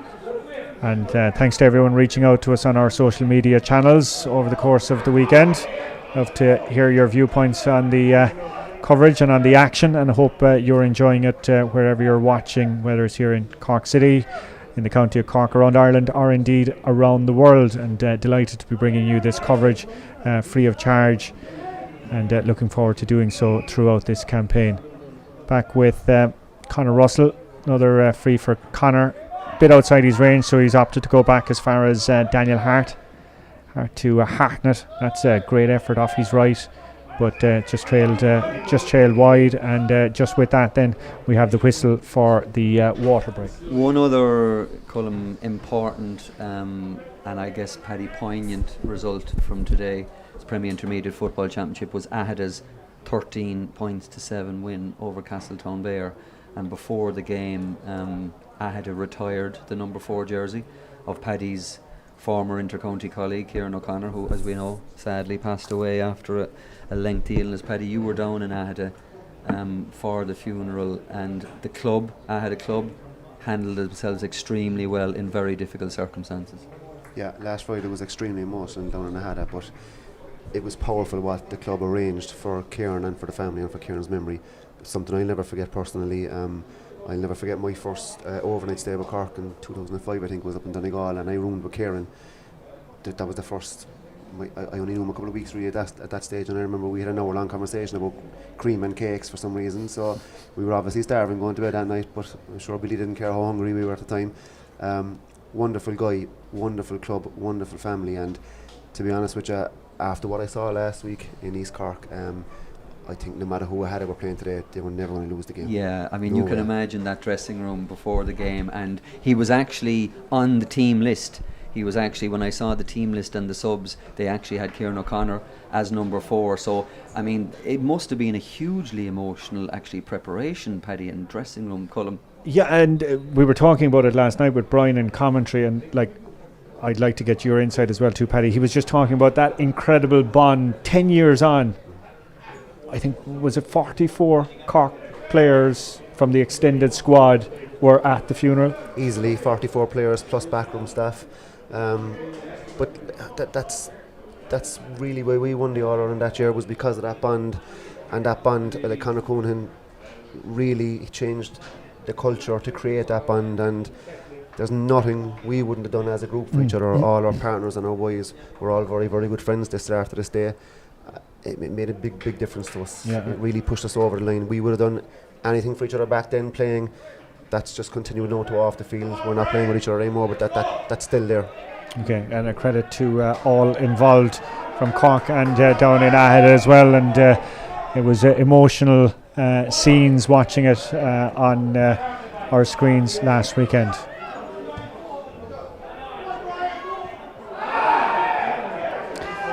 That's Brian Collins. Cullum has been introduced. Wing forward, very good operator, has been around a long time, very, very wholehearted but very intelligent player. Will work around the middle, will forage up and down the wings, and will hopefully be looking from a Douglas point of view to bed things down. Well, they don't need to have too much. Well, I was giving the commentator's curse there that Conor had pointed at, but that was a miss there by Conor Russell just after our restart. Interesting to see as well too last night that kind of spell now as we come down the final stretch after the water break. What team is going to manage this last 15 minutes physically better? It's really reverted back to the first 15 minutes, and that Bishopstown are finding it very hard to get the ball down the field. Douglas have upped their energy levels and their physicality again, but again, just like the first 15 minutes, they're not taking their chances when they're presented to them. Back out with Brian O'Neill. The man, as we learned, was a county minor 5 years ago, and definitely showed his class in the last 40 minutes or so of this clash. 52 minutes gone here, and it's David Quaid into Dermot Lester. Lester looking towards Devlin, but well taken there by the cornerback Kevin Hayes-Curtin. A difficult one as he was kind of falling backwards, kept his eye on the ball though, and safe pair of hands. Brought it back down, and yet again Douglas going through the hands and finding its way all the way to Daniel Hart.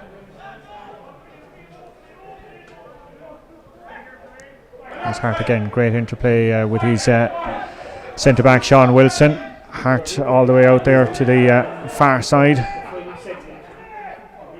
It's Wilson evading one or two tackles. It's Mando well dispossessed and a bit of a dangerous clash there. I don't think there was anything in it as Russell was going for the ball and the Bishopstown man was trying to pick it up with a free out.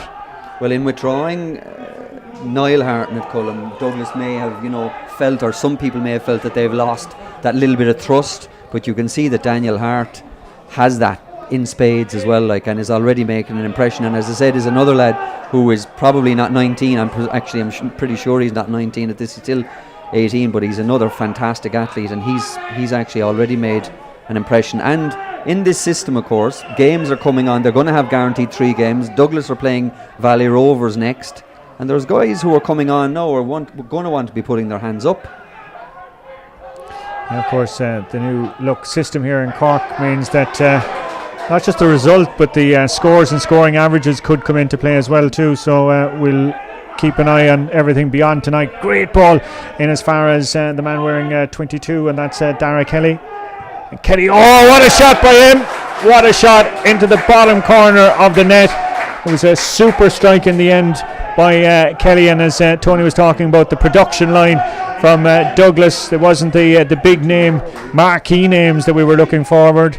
and Kelly taking a wonderful pass by Conor Russell and turned, and from about 13 yards a daisy cutter right under Ken O'Halloran, and that's pushed it out to 114 to 1-6 as last throw of the night from Bishopstown, with 2 subs coming on. Number 18 is Michael Noonan and number 21 is Michael Oakes.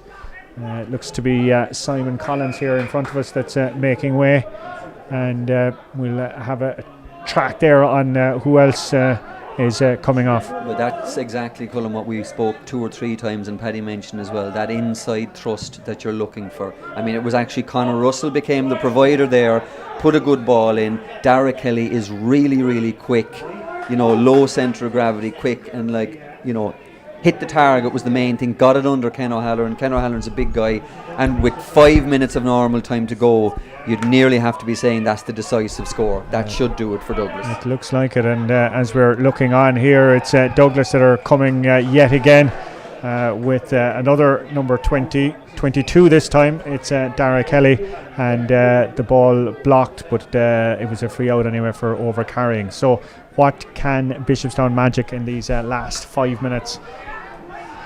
Dara Costello is the man to Diarmuid Lester. Lester back to O'Neill, and that's a great play yet again by Kevin Flav, and look at him, he's on his bike. The Sola lets him down, still manages to keep possession, being harried and harassed by David Quaid, and overcarries the ball. Good defensive play by the cornerback, and Diarmuid Lester taking the ball hasn't made any mistakes while he's been on the ball. Jamie O'Sullivan, good ball by O'Sullivan, nice and simple again, and a good interplay here with Owen DC out as far as Brian Clifford. Michael Oakes, and eventually harshly, I would have thought, being fouled there. Actually good defending. Right, that was very harsh. That looked to be as the lads pointed out, textbook defending, but the referee decides otherwise, and it's Douglas free as we're coming down the final stretch of tonight's Premier Senior Football clash. And off the left, just inside the post, was that effort from Michael Oakes. Pushes it to 114 to 1-7. 7 points between the sides. Are you a fan, Paddy, of the new championship structure? Yeah, I would be. I mean, from Bishopstown's point of view, as Tony said, with the games that they're going to be guaranteed, it's a big plus that they can give these young guys some time on the pitch, which they badly need. They need to gain the experience. They mightn't always enjoy it. Like tonight, I'm sure they're not really enjoying this at the moment, but it is badly needed. The more time on the pitch, the better for them. What I would say about Bishopstown is we've spoken an awful lot about their younger players, but to be fair to Douglas, their younger players have really showed up well tonight. Since Niall has gone off, Brian has taken control of the game completely. He's been awesome. I think he's got 3 or 4 points as well. He's definitely got 3 anyway. And this guy who came on, Dara Kelly, who got the goal, he looks like a very good prospect as well. And Tony's telling me that he's only 22 years of age. So we spoke a lot about the Bishopstown young guys, but Douglas's young guys are very, very good. And speaking, Colm, of young guys, Shane Donegan has just come on. Was involved with him actually when he was under 16. Was a cracking prospect with great attitude, big rangy young fella, has had the most horrendous run of injuries over the last number of years, but it's great to see him back now in a senior championship stage. And as someone, remember Shane Donegan, as I said, good attitude. If he can stay fit, and that is the thing with all these young lads, obviously, and stay fit, then he's another prospect, another one from the conveyor belt. This, you look at the age profile, and I know Brian Boyle is a contemporary of your own, Paddy, and but if you took Brian Boyle out of it, age profile wise, this is a very young Douglas team. You're talking an age range, Colm, probably from 18, 19 to maybe 22, 23, and I'd say that's probably 10 of the team you're talking about there. So anytime you're winning games in a county senior championship at that age, it's got to be good. It's got to be good in terms of building your confidence going forward. And if you look, there's a bit of a difference between the young guys playing with Bishopstown and the young guys playing with Douglas. Physically, there's a bit of a difference. Yeah, they're a couple of years ahead.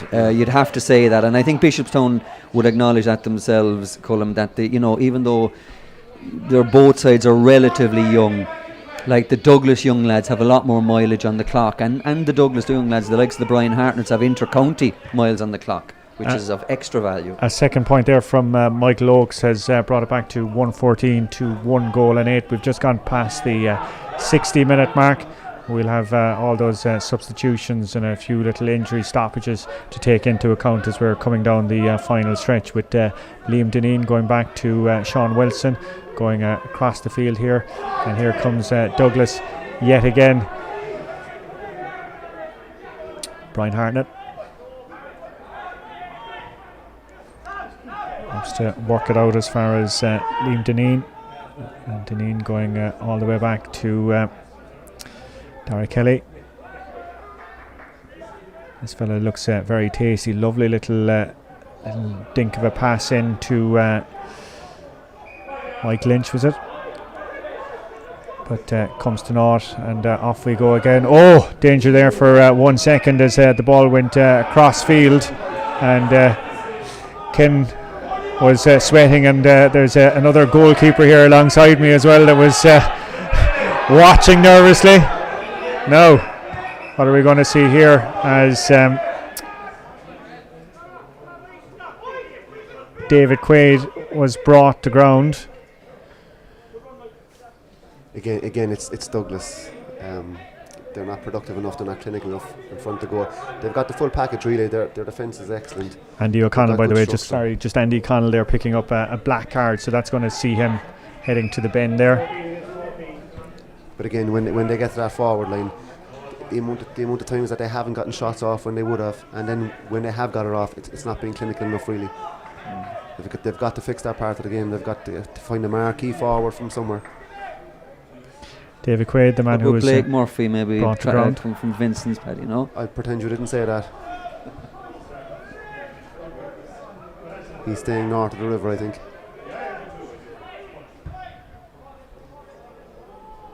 Brian O'Neill off the left, and for the first time I'd say tonight, his accuracy leaving him down. 114 to 1 goal and 8 points in this Secours Cork Premier Senior Football Championship clash.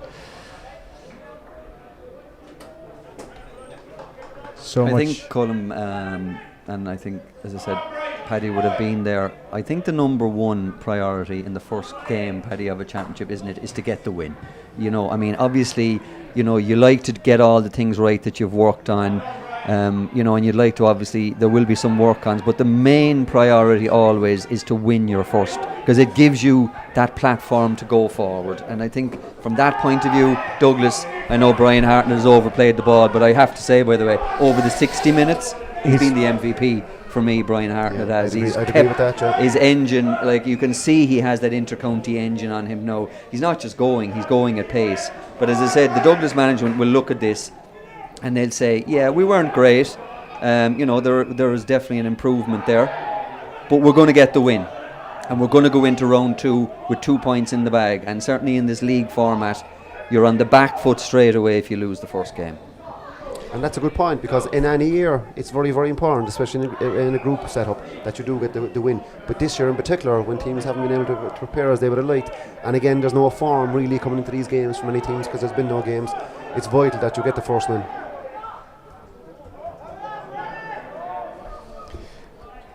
Free yet again to Bishopstown, and yet again it's Brian O'Neill who's standing over it. Just seeing down below is Owen Burns on the sideline. I don't know, is he taken off and is he set to return yet again? But we're waiting for a break in play, or waiting for the linesman to get the referee's attention. Anyway, Brian Conroy advising Brian to get on with it. Just inside the 45 yard line. 64 minutes gone. And this kick looks to be dropping wide, and it's leaving it at 114 to 1-8.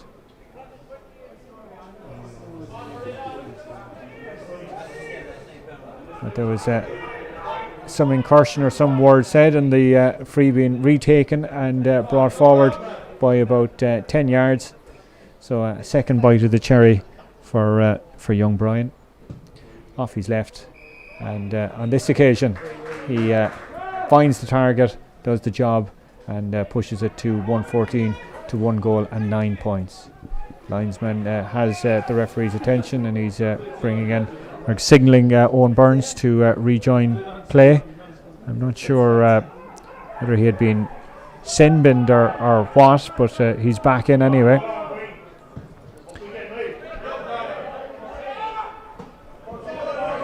Of course, Hartnett. Niall, yeah, it looks like players are popping back in and out at the moment. So Niall Hartnett has returned to the fold as well, as has Owen Burns.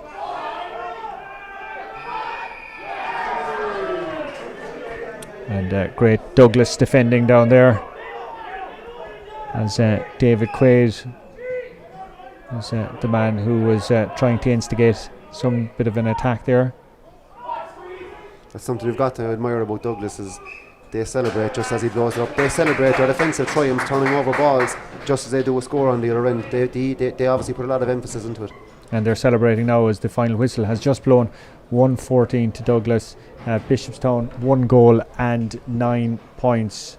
Well, as I said to Brian last night, strange times we live in, new normals and everything like that. What do we make of that? In the end, comfortable for Douglas, which is probably a good thing, because as Bishopstown were coming back into it, I was getting less comfortable sitting next to a Douglas man. He was getting a bit cranky, I think, towards time. But again, once they kind of nullify that spark that Bishopstown showed at the start of the second half, they managed it well enough in the end. And again, only for the lack of shooting at the end, it would have been a much different scoreline, I think, and it would have been much more comfortable for them. Yeah, I think there'd be, I would like to think like that there would be a certain standard there in Douglas that they would look at that and not be altogether happy. But, because it is the same issues are coming up. It is the same issues in terms of putting teams to the sword. And, people watching might say, like, what are you talking about? They were comfortable, they were 5-6 point winners. You're not talking, unfortunately, Colin, just about this game. They're up against Valley Rovers in their next game. Valley Rovers gave Nemo plenty of it last night, and Valley Rovers basically now are in a must-win situation. That could be an altogether tighter game, where you have those chances that Douglas had today, and you need to put them away. You need to put those, and so those kind of things will be a frustration. But the overriding thing from a Douglas point of view will be, as I said, the fact that they've 2 points in the bag, they've the first win. As Paddy said, like, we're in an area now where you can't rely on challenge games. We've seen the results of challenge games. They're crazy. There's no sequence or there's no kind of rationale behind some of them. So the Douglas management will not have known what they actually had really until they played Bishopstown today. I think Bishopstown, it's interesting. I'd like to actually see what the Bishopstown attitude will be to today, because it's a completely new team. Bishopstown football is a club in transition at the moment. They've gone with young fellas. They may have come today with limited expectations. They probably, as Paddy said, they got it down to a 1-score game at one stage, and they might have said to themselves, you know what, we could actually do something here. But I think if you look at it realistically on the whole, I mean, Douglas were the superior side for, I would say, 60-70% of that game. Got a bit slack at times. So it isn't all doom and gloom for Bishopstown either. Bishopstown's trouble, unfortunately, is that the way the fixtures are throwing up, their next game is against Nemo Rangers. And that really, you'd be amazed if that wasn't 0-2 for them. Does the fact then that you've got the hurling championship then next weekend coming up as well throw another variable? Well, it does for Bishopstown, because they actually have an awful lot of dual players. I mean, Douglas this year, and Paddy and myself were just going through the team there, while there's a lot of hurlers on that Douglas team, there's an awful lot of them are actually concentrating on football this year. And similarly, when we mentioned the Shane Kingstons, the Owen Cadigans, the Alan Cadigans, they're concentrating on hurling this year. So you may not have the same dual overlap. And I know it was something we did a couple of years ago, and I know that the new management, Ray Keating and his group, are trying to actually develop like a football-only group, that they're not going to be affected by what's happening in the hurling. But I do know that Bishopstown team has quite, like the entire full back line, for instance, are all hurlers. So you're right, Colm, you are going to have that complication coming in over the next couple of weeks. The next time that they play a football game, there will have been 2 rounds of hurling at that stage. So you have all those variables working in. But in terms of just tonight, I think Douglas are warming down there now in front of us. They're saying to themselves, job done. We know we have issues. Like, by the way, we're not telling the Douglas management anything that they don't know already. They know where they are in terms of attack. Like, let's face it, Owen Cotter wouldn't be playing up front, you know, if there wasn't a necessity. Shawnee Powter, I know, was injured tonight. Shawnee Powter's best position is number 5. But like, Douglas have been playing him up front because they've basically had to rob Peter to pay Paul. So these are issues that Douglas know are there, but they've put up 114 tonight. They've got to win. They get out of Park Urine, they should be relatively. I'm going to pick 3 names on the Douglas team sheet to talk through. Brian Hartnett, Niall Hartnett and Conor Russell. Brian Hartnett for me was man of the match. Absolutely. We discussed Niall Hartnett in terms of what he can bring. I mean, potential, by the way, you laugh at this, Colin, but potential is a word that's all but banned in Douglas, because Douglas are so sick of hearing, you know, God, you've such potential, and it's almost like a slag at this stage. It's almost an insult. Douglas actually, when they hear the word potential, but I mean, you're talking about Niall Hartnett, who is someone who is already realising the talent he has at 18 years of age. He will only get better. From a Douglas 2020 point of view, even though those 2 Hartnetts are key players, Conor Russell may actually end up being the most important of those if he develops at a rate that Douglas need him to develop. He needs to be well coached, not just in terms of his shooting, Colin, but I've watched him over the last couple of years, in terms of his running lines, in terms of his ability to move laterally as well as north-south. These are all things that really good quality inside forwards, and that's what Douglas will need to be in the last 4. They're going to need inside forward. You look at the spread of Douglas scorers. Conor Russell still did well. He ended up with 6 points, and that's a healthy total, half of them from frees. But you look there, Paddy, at the rest of them, there aren't too many other forwards. Like, you have 1, 2, 3, 4. You have 4 defenders and midfielders adding to the tally as well. So that's a great thing. I was about to say there's a lot of teams that would love to have that complaint as well. It is a great thing to spread it, but I'm more comfortable as a coach if I know that I have 2 forwards and they're going to give me 8 to 10 scores a game. They're the ones you look at. We mentioned them before. He's a tough taskmaster. No, because you mentioned the you mentioned the Nemas, you mentioned the teams at the business end of the championship. They always, even Duhallow have been in the last 2 finals. Look at the Bars, the winners before. Look what Stephen Sherlock brought to the Bars. You are always going to require somebody who's going to be, when you're in a tight game, he's going to be the guy who's going to get you the score. I'm not certain that Conor Russell is there yet, but give the guy a chance. He's 20 years of age. Okay, let's talk about Bishopstown there, Paddy, for a few moments. As you said, it was some of the names who didn't start that caught your eye. Yeah, definitely. Dermot Lester, when he came on, we spoke about him before the game. Tony mentioned, I didn't know much about the guy, to be honest with you. Tony mentioned that he's a decent player, and he was surprised that he didn't start. So when he came on, I'm assuming he'll start the next day after that performance. And then you have the young guy who came on, he took the freeze for them, missed one at the end there, he was unlucky. Brian O'Neill, excellent player. He really showed a bit of bite about him. But Bishopstown have got to be they've got to be realistic about their chances and their expectations going into this game, going into the Nemo game. Like, they're not really realistically going into those games to win those games. It's all about being in transition is very, very difficult, because you can't allow yourself to get frustrated. You can't allow these young guys to come off the field frustrated. You've got to keep them grounded, and you've got to explain to them, this isn't about today, this is about next week, it's about the following week, it's about next year. It could be 2 or 3 years. But the fact that they have young fellas like this who are showing up well, potential, as Tony says, they have got potential in that squad to build. If they can keep the older guys there, which is tough as well. I mean, there's a couple of guys, Ken is pushing on, I know Jamie's pushing on a bit, Paul is pushing on a bit. If they can keep them there, and the younger guys can learn from them and watch their attitude and watch how they act, 4 or 5 years time they can be in a very strong position. And that's why, and I think, Paddy, you mentioned it, it was a great point, I think that's why the County League this year is such a huge loss to Bishopstown. I know they had dropped to Division 4, but they had started winning games again. They had won their first couple of games. They had got back into the habit, because they've been dropping from 2 to 3, and finished bottom nearly of 3 last year. So they had actually, with these young fellas, got back into the habit of winning games. And for the league to be basically just cut and finished, and then to go straight into a senior championship, that's tough. That's tough when you're actually trying to feed some new young talent. Some of them, many of them, I'm talking about Nathan Goff, I'm talking about Simon Collins and a couple of other guys, teenagers that you're actually trying to get in. And Simon Collins here tonight was inside in the full forward line, and he was against an inter-county defender in Nathan Walsh, who is a serious man marker. I mean, Paddy, you were telling me you were in a car with a man this week who suffered at Nathan's hands. We did. We played Douglas 3 weeks ago in a challenge game. I tried my best to forget about it because I conceded 3 goals in the first half in that game.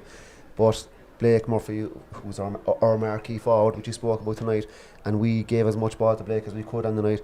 But this guy in the full back line, Nathan Walsh, I didn't know his name till after the game. Blake spoke to him. Blake knew him and said he knew he was in for a tough time because he's physical, but he can play football as well. His position is excellent. But Blake did say that, like, towards the end of that game, Douglas had the game wrapped up. They were kind of comfortable enough. But even at that stage, he didn't drop in his tenacity. And when you have a full backline player who's tenacious like that and who takes pride in his defending, just as a full forward takes pride in scores, you've really got a good player there. So, to be fair, as Tony says, that young guy Simon Collins, he was always up against it tonight. Like. Yeah. But it's a good learning curve for him.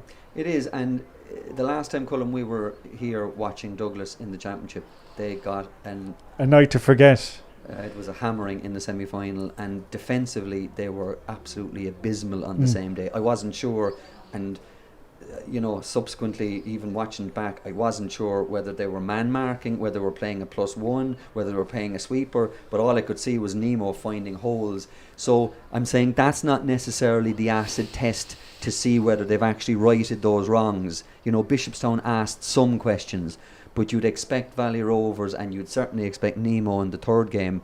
But I think the incentive for Douglas now is having won their first game and having Nemo having won their first game last night. If Douglas can beat Valley Rovers in 2 or 3 weeks' time, suddenly they go into the Nemo game probably with the pressure off to some degree, in the fact that the two of them will have qualified at that stage.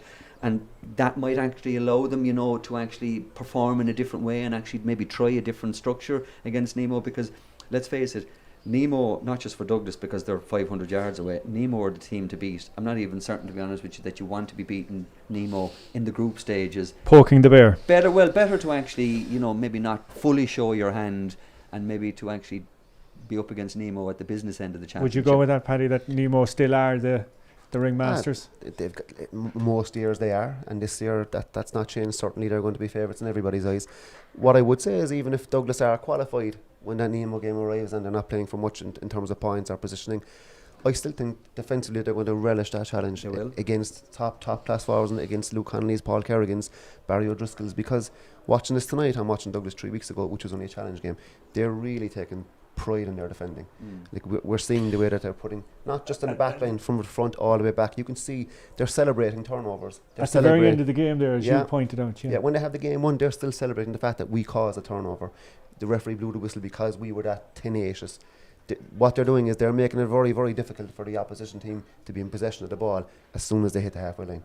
And I think, again, the Nemo game, there might not be much to play for in terms of points, but they'll relish testing it out against them as well. Now, in fairness, I suppose, in deference to Valley Rovers, we're getting ahead of ourselves here, because we're talking about Douglas and Nemo, but Valley Rovers, I mean, this, by the way, Cullum's home club now is Valley Rovers down in Inishannon. And they gave plenty. I mean, I was talking to a few people who were there last night. I was talking to a Nemo person this morning, and they said Valley Rovers got stuck into Nemo. They gave them plenty of it. Like they're a very durable side, and it'll be like Bishopstown. It'll be a nice step up. And actually, the way the games are working for Douglas this year is actually working very nicely. I mean, Bishopstown against a side tonight that they would have felt that they had the capacity to beat them. Certainly it goes up a notch against Valley Rovers the next day, and then obviously the last game, Nemo. It's one of those ones where the fixtures could actually fall very nicely for you, but you've still got to go out and do the business. You've still got to go out and win your games. And the reason I'd be very much looking forward to the Valley Rovers game is they like the contact side of the game as well. We spoke about Douglas' physicality and the fact that they tried to make it uncomfortable for you. Valleys have been like that for the last 20 years. Anytime we came up against them, they really do get stuck in, and you get nothing easy physically from those guys. Okay. Plenty of questions, plenty of answers to come over the next 2 weeks. That's where we're going to have to leave it. My thanks to Tony and to Paddy for joining us here in the commentary box in Porkyrin this evening. That is where we're going to have to leave our live stream broadcast of this Cork Premier Senior Football Championship clash. Victory for Douglas over Bishopstown in a city derby with a difference. Hard to believe. 10 minutes after the final whistle, and absolute silence here at the venue. The Bishopstown team are just still out in the field, and I think the Douglas team are already on their way back home to celebrate this win. Thanks to all our team of support here tonight. The two lads alongside me, Raf and Jack and camera, and Stephen was back in the office. And thank you again for joining our coverage. We're back here next Friday night. It's Championship Hurling to look forward to, and another epic weekend on the Irish Examiner live stream service. Hopefully we'll have your company once more for that. Thank you, good night, and enjoy what's